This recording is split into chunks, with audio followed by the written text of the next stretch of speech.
La ilaha illallah, la ilaha illallah, la ilaha illallah. Sekecil apapun amal soleh yang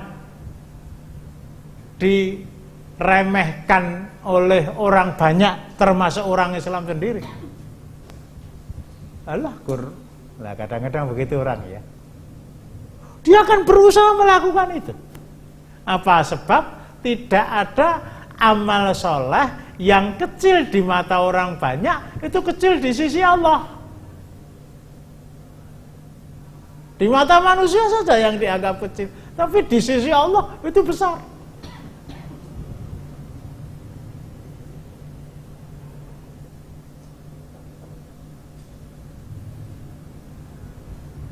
Ambil contoh, menyingkirkan duri di jalan.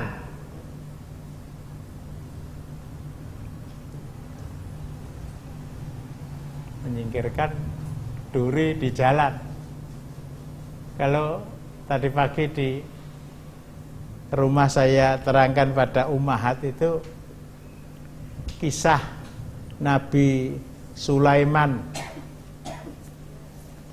yang memohon kepada Allah, yang doa Nabi Sulaiman tadi diabadikan oleh Allah Subhanahu wa ta'ala di dalam surat ke-38, surat Shad, ayatnya 35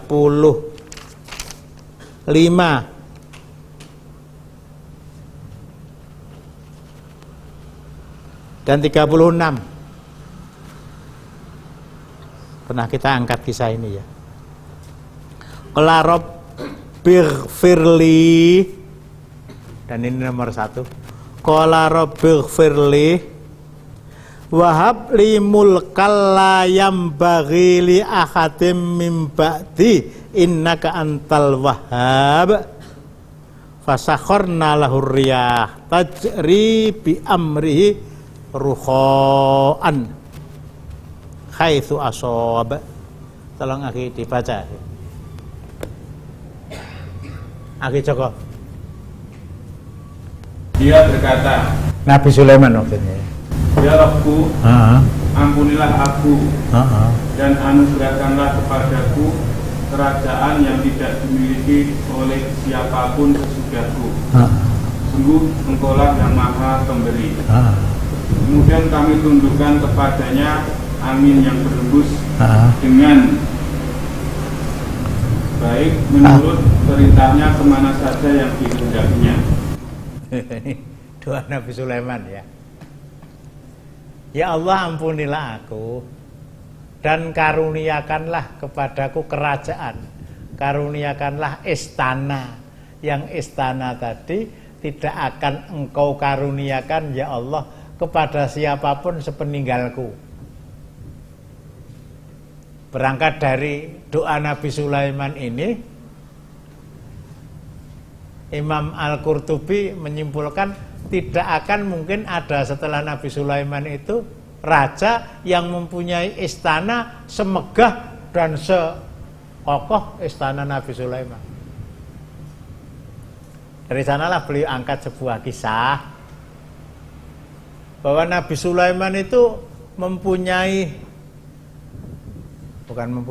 dikaruniai oleh Allah Subhanahu wa ta'ala istana, dikaruniai oleh Allah Subhanahu wa ta'ala istana yang tingginya, saya hapus ya, 1000 lantai. Dari sini wallahu a'lam ya, sampai datangnya hari kiamat itu tidak akan ada sebuah bangunan yang setinggi bangunan kerajaan yang dikaruniakan Allah kepada Nabi Sulaiman. Bayangkan itu.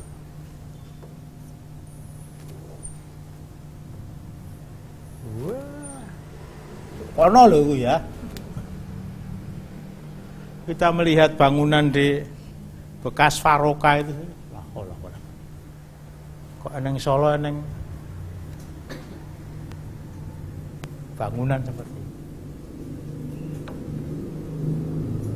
Allah karuniakan kepada Nabi Sulaiman sesuai dengan doa beliau, istana yang tingginya 1000 lantai.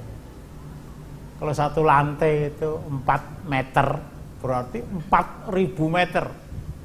4 kilo mendungan dengan patungnya Slamet Riyadi. Ini ambruk gitu loh ukurannya.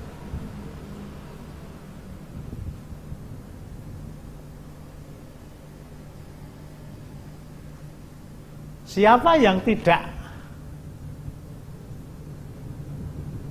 kagum dengan bangunan itu? Apalagi masa Nabi Sulaiman nggak ada bangunan bertingkat, walau alam 5 atau 10 udah nggak ada. Ini sampai 1000 tingkat.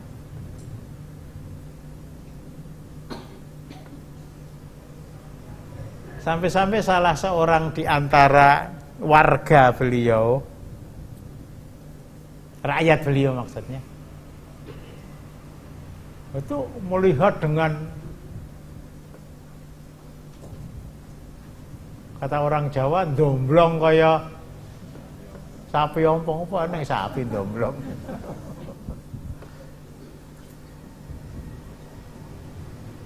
Laqad atallahu ala Dawuda mulkan azimah. Seorang petani,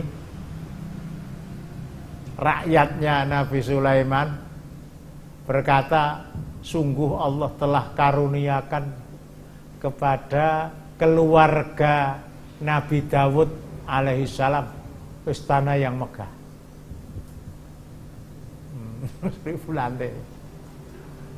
Konon menara paling tinggi di dunia itu di Dubai. Di Dubai. Penguasanya terkagum-kagum kepada balapan mobil, terkagum-kagum kepada sepak bola, terkagum-kagum pada, sehingga kaos pemain sepak bola pun tulisan di belakangnya apa? Emirat. Itu ada menara, bukan bangunan. Jadi lebih kecil dari bangunan. Menara yang dibangun dengan tinggi 800 meter, itu konon paling tinggi sedunia. Baru 1/5-nya. Itu pun ketika membangun ini negaranya pernah bangkrut kayak Yunani itu. Jadi nggak ada itu ya.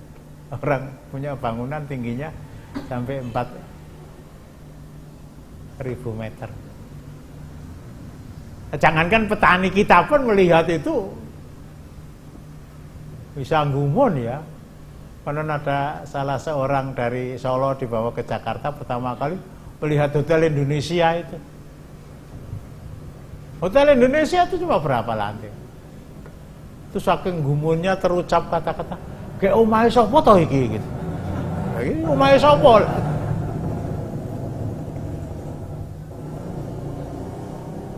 Ucapan petani laqad atallaha ala Dawuda mulkan azima tadi fasakharna lahur 36. Angin itu ditundukkan oleh Nabi Sulaiman sehingga ketika petani tadi mengatakan kata-kata laqad atallah itu oleh angin diangkat ke tempat kerja Nabi Sulaiman yang berada pada lantai paling atas. Wis rasa dirembuk nganggo lift apa ora. Tapi diterangkan bangunan paling bawah itu terbuat dari baja. Konstruksi baja yang kokoh, bangunan paling atas itu terbuat dari kaca. Di sana Nabi Sulaiman menjadikan lantai paling atas itu sebagai ruang kerjanya. Suara tadi diangkat, akhirnya masuk ke ruang Nabi Sulaiman. Nah, Nabi Sulaiman geleng-geleng gitu ya.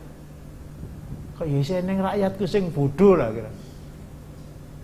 Guru-guru kaya ngono wae gumun, padahal kita walah masyaallah ora gur ndungu, ora gur gumun itu ya piyu-piyu.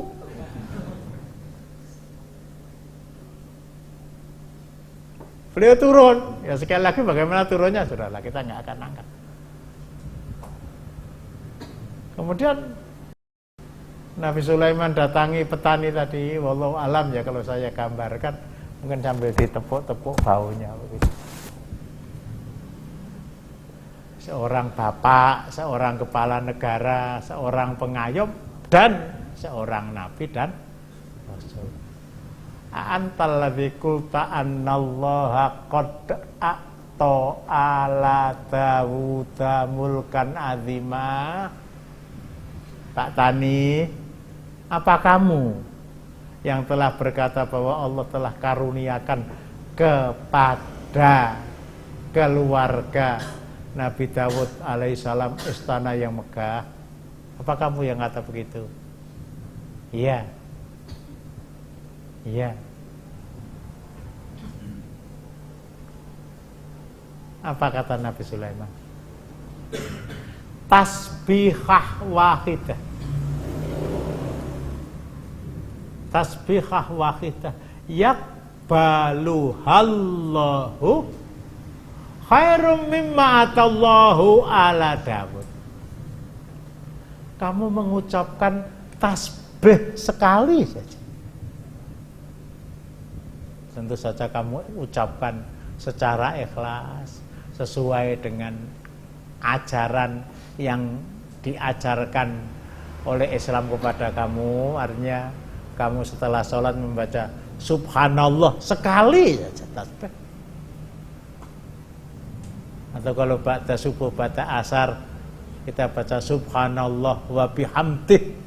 Subhanallah itu 33 kali, subhanallah wa bihamdih itu malah 100 kali. Tasbihah wahidah, tasbih sekali saja yang diterima oleh Allah. Khairum mimma atallahu ala Dawud, nilainya lebih tinggi daripada istananya Nabi Sulaiman. La ilaha illallah, la ilaha